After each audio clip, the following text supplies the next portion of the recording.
and welcome back to the GorillaBiker. And today we're testing Reaver. Reaver is going to take us on a twisty route to an area called Washington, which is a pretty historic town here, as history goes over here. Washington is located near Bath being the first settled town in North Carolina, and was later displaced by Washington due to it had a better dock, basically. So you'll see all that at the water. Right now we're in Greenville, where I live, and we're on the way out there. So I mean, Reaver's been recommended to me by multiple people, and I know of course the guys in Radzilla do use Reaver as well. So I've been interested to try it out. It's been recommended to me by a couple of my patrons. So the whole premise of Reaver, and I'll be honest, I got this a while back. I meant to try it, to trial it for you all, but I didn't get a chance to really, and then I also forgot to cancel the free trial. So now I paid for it, so now we're going to test it. Oh, you're looking down at my chest. We don't want that. The nice thing is, because it's kind of backed by, well, not backed by, but Ari Henning and you know, Zach Quartz use it, and they kind of know what they're talking about. So I kind of hope that it will prove out to be good. Now I'll kind of get back with you when we get out of Greenville, because all of this area is not very exciting, I'll be honest. It's just kind of your classical flat American city driving with some trees added in. There is a lot of trees. There are a lot of trees in Greenville, which is nice. I do like, I'm a fan of trees, you know. Another thing that's quite nice actually about the Vstrom is the Vstrom now is in the extended forever review on the channel. In traffic over here it's quite nice because it's tall. There's a lot of obviously taller cars in America, so being up nice and tall on this bike does add that little extra dimension of, you know, imperiousness, of command to the ride, which obviously is completely not real. If something wanted to run into me, then they're going to squish me, even if I should be in there. Oops. Thank you.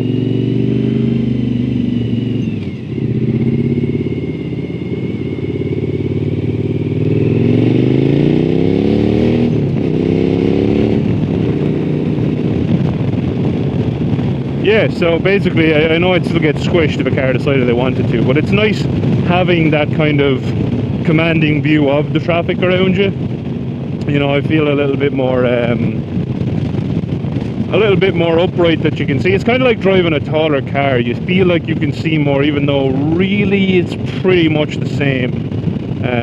But yeah, you definitely feel like you're a little bit more upright. I cannot wait to get away from all these traffic lights. Americans love traffic lights. Now a roundabout here and there would not hurt you guys, you know. Might take you all to get used to, but you could do it. I have faith, and then you wouldn't have to deal with this all the time. For those who have asked, yes, I can flat foot the Vstrom both sides. My legs have a very slight bend in them. That's probably because I'm weighing down the suspension ever so slightly. If it was like fully upright, my legs are pretty much fully extended.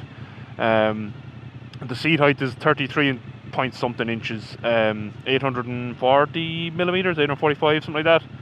It's not like the tallest bike I've ever sat on. The Africa Twin is a little bit taller, I think, from memory. Definitely felt a bit taller.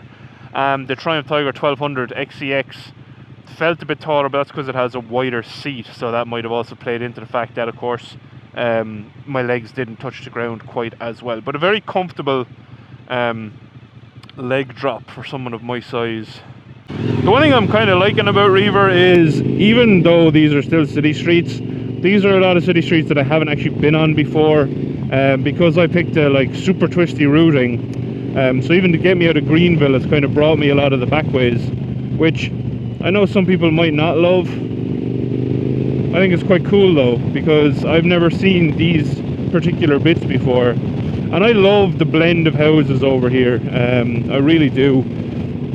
Just that you got such a mix, you know. Obviously here now they're all quite similar, but right here there's quite a mix across the area, across the state especially. But it was obviously a lot more open in terms of planning, design and whatever else.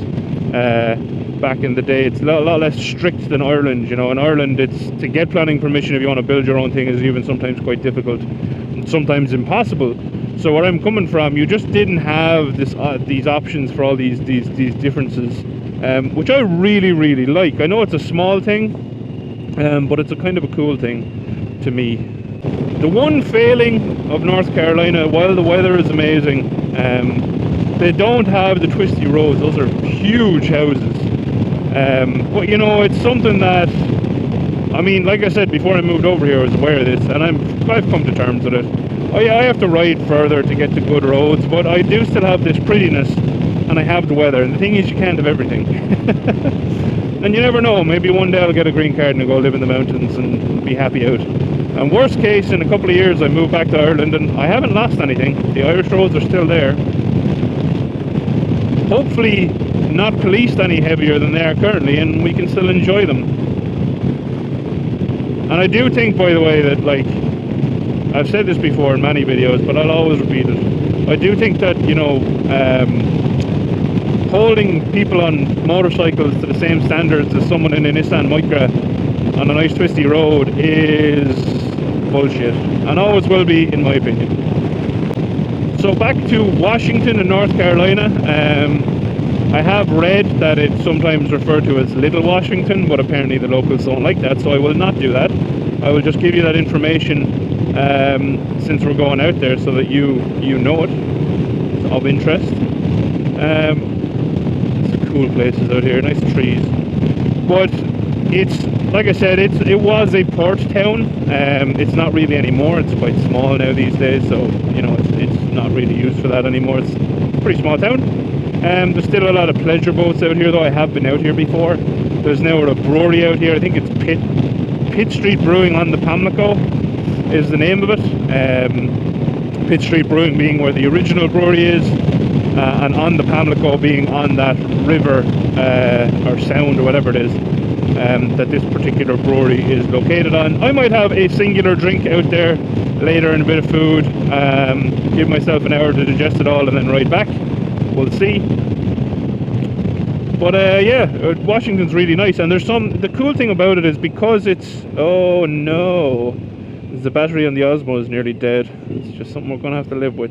Because it's an older town, I think in the 1700s is when it was kind of made into a thing. That's when it became a thing. There are like Victorian era homes there, so there's, you know, they're very different to a lot of the other homes around the place, but also very cool. The other cool thing about Washington is, like I said, it's kind of a descendant town from Bath. Bath being the originally settled town in North Carolina, Washington kind of overtaking it as a more prosperous industrial town. And the cool thing though about Bath is that that's where Blackbeard lived for quite a long time. I believe it's the last place he did live until he was retired anyway. So when he retired from his pirating ways temporarily, Bath is where he lived. Now, there's a lot of very good podcasts and the likes on Blackbeard's story, so I won't go too far into it because I won't do it justice. But I will recommend the likes of the last podcast on the left. Did a really good one on Blackbeard that I've listened to, as I'm sure of others. But the last podcast on the left is the one that I know of and that I would recommend. And eventually, of course, Blackbeard met his end out on Ocracoke Island, which is beneath Hatteras. You have to get there by ferry. So I do hope to do that one day and be able to kind of see where Blackbeard met his end. I think that would be pretty cool, cool thing to see. So we'll do that, and if I do go there, of course, I will cover it on the channel. Some guys doing their little bit of fishing. I mean, this road here now, this is nice. I know it's pretty straight, but it's this is a nice place to be. This is the type of area on a bike that is good for the soul, in my opinion. You know, you just got beautiful weather, really good road surface, a nice bike, just a good place to be, which we all need sometimes, and I try to get a good dose of it very regularly at the moment. Alright, I just stopped to change batteries. We're nearly nearly at Washington now. Continue on our merry way. You didn't miss much anyway. The areas I was riding around prior to getting this far and, you know, charging up were just kind of, there was a couple of straight roads. They had pretty views. I mean, there was lots of horses and paddocks and whatnot, but nothing super exciting. Nothing like this big sheets. Nah, just kidding. There was actually Sheets, to be honest. Sheets has a place in my heart forever. So we're just about to come into Washington, and like I said, keep an eye out now for kind of the older stuff that you wouldn't have seen in around Greenville, because this is honestly why I like Washington, is due to obviously those older influences. It's cool. The closer you get out to like coastal towns here, the more trucks you see with fishing rods hanging out the back or the front of them. When we were out in Hatteras, they had these front bumper like fishing rod mounts, which were pretty cool.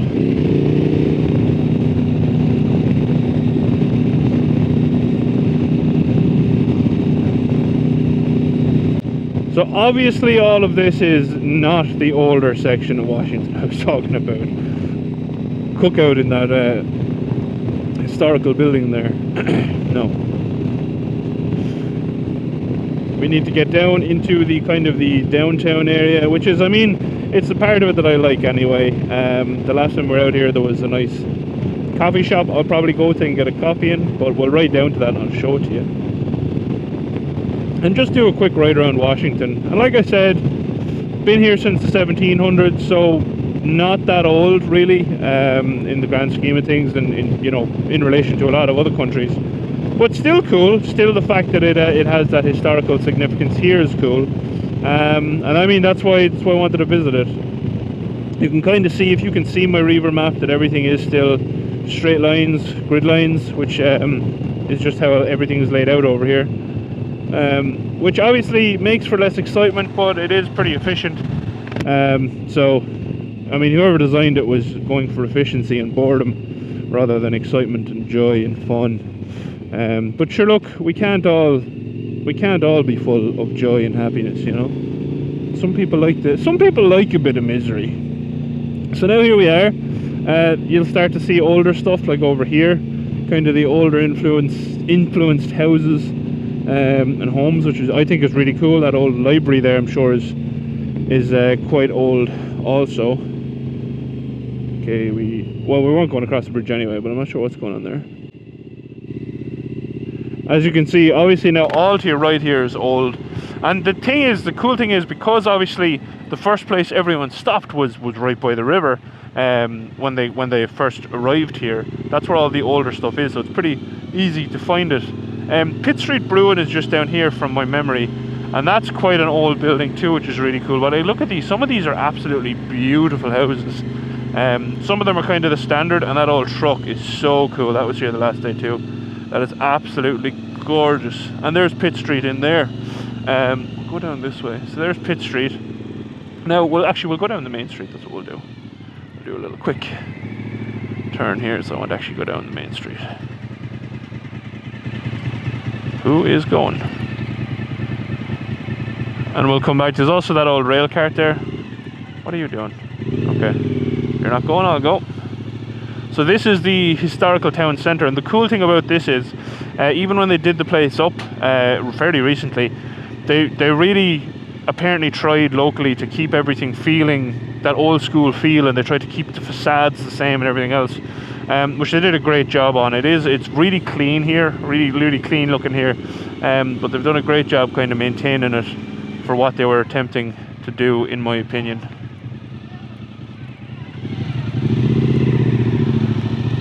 Now we'll ride back down along the waterfront in a minute, but yeah, really cool town.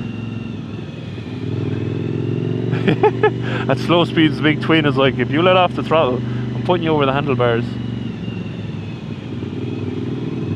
Oh yeah. I have a twin too. And they do have these signs here. We're alright. So, you know, shipping interest costs also invested. So it just kind of gives you historical significance. So that facade there is you know, there from original times, and they just kind of maintained it from then, which I think is really, really, really cool. Now, as far as I remember, I should turn right here to get back around. Oh, that's pretty. And the nice thing about it is I came out here on a Sunday, because this whole place seems to be extremely quiet on a Sunday, which obviously suits my interests just fine. They're still restoring that house. They're restoring that the last time I was out here. But as you can see, this whole place is just so pretty. There's a boardwalk down here to the left, actually. We'll show you. We'll go down to this coffee shop, if I remember where it is first. Pretty certain it's down here. So there's like a kind of an aquatic center thing in there, an estuarium. There you go. So obviously in an estuary, it just basically shows off the things that live in there. So that's a cool little spot that I haven't actually gotten to visit yet because they're not open on Sunday, so I have to come back when they are. And then this is the coffee shop here, which I don't know is it open, but hopefully it is. I'll come back and I'll get a coffee there when we're finished making the video. Moss Landing Marina. They do a very nice coffee and they do a very nice ice cream. That's what we got in here the last day. But yeah, like I said, I just wanted to kind of bring you out here and show you this really cool old town. And I know it's not something I can really, well, I could, but I don't want to. It's not something I want to walk around, but to ride through it and just kind of give you a glimpse. And you can see the backs of those old buildings there have this, you know, the more modern kind of sitting out areas and whatnot, but like that one there. But the whole thing is just done so well. So honestly, hats off. And a little pantry in there. I might go in there if the other place is closed. Hats off to whoever pushed to keep this kind of where it's at. You know, you've like this nice swing set there. You've this beautiful waterfront. And like I said, there's a boardwalk that continues on down a bit, and a big old steakhouse. Again, you know, a part of a huge old building, and it's just really nice out here. I like coming out here just to kind of even just sit and take it in, because you've got that really crisp, fresh breeze. There's some little sculptures there. You got that crisp, fresh breeze. You've got all the older houses and stuff. It just feels, I don't know, does this make sense to other people? But for me, I like when there's kind of an older feel to a place, a bit of atmosphere, and certainly Washington has that. And the funny thing is, I don't know, did you notice how much more activity was up around the, you know, the drive-thrus and the weird franchise places? I mean, for me, just not a hope in hell. I'd be going down to the pantry place, you know, trying that for some coffee, try anything other than the franchise places. Not that I'm sure they don't do quality stuff, it's just not the same, you know? It's not that personal touch. Dude, you have like a big ass truck and you're going that slow over them. It's weird. Weird. Little car park going in there, very nice. But yeah, that's Washington. Let's pull in here. I want to get a little photo with the truck, if I can. I assume I'm allowed to pull in here. So, if you watched, thank you very much for watching. I hope you enjoyed the video. I hope you enjoyed the little very quick trip around Washington. But that's kind of it, to be honest. There's not much to Washington other than the places I just kind of brought you around. So you can see that's where we are. This is Pitt Street Brewing, so I don't know, do they own this whole area? But yeah, definitely worth coming out and having a look. And yeah, I mean, I'll put up some photos on Instagram or wherever I do end up getting my coffee and letting you know, was it worthwhile, was it nice? Anyway, if you watched, thank you very much for watching. As always, a very special thank you to all of my patrons. I'm just gonna give a quick look around this. So cool. I do appreciate all of your support. Please do not stand on the truck, that's fair. Don't know why anyone would. And yeah, until next time, thank you again for watching a lot. Adios. Outro crew. Would you drive one of them if you could restore it? I would, if I could fit in it. I'm actually not sure would I fit in it, but I would love to drive one. They're cool. Very, very, very cool. Anyway, bye outro crew.